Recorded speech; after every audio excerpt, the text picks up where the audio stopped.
میرا بیٹا جنید مجھے بتا رہا تھا کہ وہ گھر کی طرف آ رہا تھا، اس کے ساتھ سیکیورٹی کی گاڑیاں تھیں اور سیکیورٹی کی گاڑیوں کا اپنا پروٹوکول ہوتا ہے. تو میرے بیٹے کی جو سیکیورٹی کی کار تھی، اس کو جو ہماری پیٹرولنگ کی گاڑی تھی اس نے پکڑ لیا. تو انہوں نے جب دیکھا کہ اگلی گاڑی میں جنید بیٹھا ہوا ہے تو ان کو پتا چلا. وہ جنید کے پاس آئے اور انہوں نے جنید کو کہا کہ جنید صاحب، ہمیں تو پتا نہیں تھا کہ اس میں وزیر اعلیٰ کا بیٹا بیٹھا ہوا ہے، تو ہم آپ سے معافی مانگتے ہیں، سوری آپ کو روکا. تو مجھے اپنے بیٹے پر فخر ہوا. اس نے کہا کہ آپ نے اپنا کام کیا، اپنی ذمہ داری سر انجام دی، اپنی ڈیوٹی کو آپ نے نبھایا آپ نے، تو میں اس کے لیے آپ کو شاباش دیتا ہوں، آپ کریں میرا چالان. اور اس کے بعد لاہور کا نام آئی تھنک شاہزیب تھا. تو میں نے D I G operations Faisal Kamran کو میں نے فون کیا. میں نے کہا مجھے میری شاہزیب سے بات کراؤ. تو جب اس نے میری شاہزیب سے فون پہ بات کرائی جس نے جنید کا چالان کیا تھا، تو میں نے اس کو کہا کہ بیٹا I am very very proud of you. چاہے چیف منسٹر ہو یا چیف منسٹر کا بیٹا ہو یا کوئی بھی ہو، کوئی وزیر ہو، کوئی مشیر ہو، قانون سے کوئی بالا تر نہیں. جی تو سی ایم صاحبہ نے فرمایا کہ میرے بیٹے کو جس آفیسر نے روکا، جب اسے پتا چلا کہ جنید صفدر کی یہ گاڑی ہے، پروٹوکول اس کا ہے، تو اس نے جا کے میرے بیٹے سے معافی مانگی. اس نے کہا میں آپ سے معافی چاہتا ہوں، مجھے نہیں پتا تھا کہ آپ کا پروٹوکول ہے، تو لہٰذا ہم اس چیز پہ آپ سے معذرت خواہ ہیں، معافی دے دیں ہمیں کہ ہم نے آپ کے پروٹوکول کو روکا. اور میرے بیٹے نے کہا نہیں آپ قانون کی پاسداری کرتے ہوئے میرا چلان کاٹیں اور اس کے بعد ہمیں آپ جانے دیں. پہلا سوال یہاں پہ کہ میڈم محترمہ، آپ کے بیٹے کو پاکستان کے قوانین کا نہیں پتا، انہوں نے قانون کی وائلیشن کیوں کی؟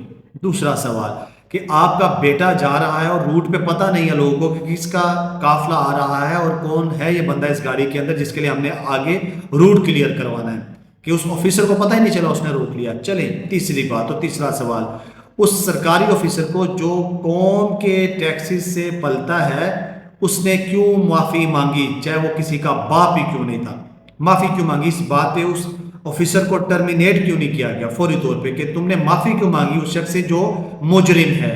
کیونکہ آپ کا بیٹا مجرم ہے، اس نے جرم کیا، اسی پر اس کا چلان ہوا. اور ایک مجرم سے ایک سرکاری آفیسر معافی مانگ رہا ہے، ڈر رہا ہے، گھبرا رہا ہے. آپ کو دلیر بندے پسند ہیں، سب سے پہلے اس آفیسر کو آپ نکالیں، کیونکہ وہ آپ سے ڈرا، آپ کے بیٹے سے ڈرا، اس لیے اس کو معافی ہے. اگر کوئی عام بندے سے ڈر جائے گا یا آپ سے نیچے والے طبقے سے ڈرے گا تو اس کو معافی نہیں ہے، اس کو فورس میں رہنے کا بھی کوئی حق نہیں ہے. چوتھا سوال کہ آپ کا بیٹا لاہور کی سڑکوں پہ جب گھوم رہا تھا تو کیا انہیں روٹ میپ نہیں بتایا گیا تھا کہ انہیں کہاں سے گزرنا ہے اور ان کے روٹس کو کلیئر نہیں کروایا گیا تھا؟ یہ سارے کی ساری سٹوری عوام کو بڑی آسانی سے سمجھ آ جاتی ہے. اور اس کے بعد پانچواں سوال کہ چلے آپ کے بیٹے نے وائلیشن کی، ایک وائلیشن کرنے والے کا پرچار اتنا اربوں روپے آپ نے میڈیا چینلز پہ، سوشل میڈیا پہ لگا دیے اس بات کو بتانے پہ کہ میرے بیٹے نے ایک جرم کیا، اس جرم کی میں نے بھرپائی کی، میرے بیٹے نے اس کا چلان جمع ہوا. کروڑوں لوگ اس طرح کا جرم کرتے ہیں، آج تک کسی کا کہیں پہ کوئی نیوز پہ کسی جگہ پہ چلاؤ کہ اس بندے کا چلان ہوا، اس نے چلان پے کر دیا، لہذا واہ واہ جی تالیاں، ہمارے قانون کی نظر میں سب برابر ہیں. قانون کی نظر میں سب تب برابر ہوں گے جب ماڈل ٹاؤن کے قاتلوں کو آپ کیفر کردار تک پہنچائیں گی. میرے آنے والی ساری نسلیں آپ کے گیت گائیں گی، آپ کو ووٹ ڈالیں گی. آپ جو ماڈل ٹاؤن کے قاتل ہیں، ماڈل ٹاؤن کے قاتلوں کو آپ سزا دیں اور CCD سزا دے، کیس نہ چلائے، انکوائری نہ چلائے. آپ CM پنجاب ہیں اور اس پہ آپ وہ بات بھی یاد رکھے گا، آپ نے فرمایا تھا اگر یہاں پہ میری بیٹی بھی جرم کرتی تو اس کو بھی وہی سزا ملتی جو اس چوری کرنے والے کو مل رہی ہے. تو اس میں چاہے آپ کے چچا جان آتے ہیں، چاہے اس میں رانا ثناء اللہ آتا ہے، ان سب کو وہی سزا ملنی چاہیے. عمران خان کا کیا قصور ہے کہ اس وقت وہ 9 مئی کے کیس میں اندر ہے؟ کیونکہ وہ ماسٹر مائنڈ ہے، کہا جاتا ہے. کیا عمران خان نے یہ نہیں ہے، لیکن جو ماڈل ٹاؤن میں ہوا اس کے پیچھے بھی کوئی ماسٹر مائنڈز ہیں، اس کے پیچھے بھی وزیر قانون کی ذمہ داری آتی ہے، وزیر اعلیٰ پنجاب کی آتی ہے. اگر عمران خان اس وقت وہ سزا بھگت رہا ہے کہ اس نے ایک پلان دیا، اس نے ایک وائلیشن کے لیے اکسایا لوگوں کو، تو ماڈل ٹاؤن کے اندر قتل کرنے والوں کے پیچھے کون تھے؟ ان کے ساتھ بھی یہی سلوک کیوں نہیں کیا جا رہا؟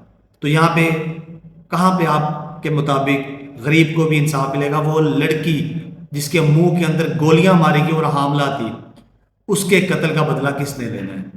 اس کے قاتل اس وقت کہاں پر ہیں؟ وہ یہ کہتے کہتے تڑپتے تڑپتے مر گئی کہ غریب کا یہاں پہ کوئی پرسان حال نہیں ہے. ریمن ڈیوس جو کر گیا اس کو یہاں سے بھجوانے والے پنجاب سے، وہ کون ہے؟ اس کی بیوی نے خودکشی کر لی، سوسائڈ کر لیا کہ مجھے پتا ہے کہ مجھے انصاف نہیں ملے گا، لہٰذا میں سوسائڈ کر رہی ہوں. آپ کے آن ریکارڈ ہے، سما نیوز نے اس کو بالکل چینل نیوز پہ چلایا کہ یہ آپ کے ملک میں حالات ہیں.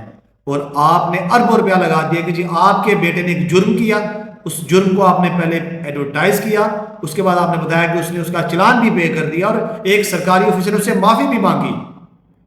تکبرانہ انداز سے آپ نے بیان کیا ہے. یہ تو شرمندگی کی بات تھی، آپ کو تو بتانا ہی نہیں چاہیے تھا. ویسے کہتی کہ قانون کی نظر میں سب برابر ہے، میرا بیٹا بھی اگر گناہ کرے گا تو اس کو بھی یہ سزا ملے گی. اگر وہ آفیسر وہ آپ کی جگہ پہ یہ بولتا ہے کہ جی مریم نواز صاحبہ بالکل ٹھیک فرما رہی ہیں کہ میں نے جب اس کے بیٹے کا چلان کیا اس نے مجھے کچھ نہیں کہا، کوئی فون نہیں کروایا، بلکہ میرا چلان پے کیا، وہ آفیسر کہتا، آس پاس کے کھڑے لوگ کہتے تو ہم لوگ اس چیز کے اوپر داد دیتے.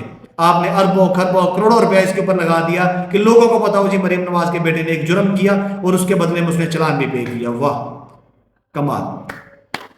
اس کے اوپر ہم ماسوائے حسد بھری تعلیموں سے ہم کچھ نہیں کر سکتے ہیں.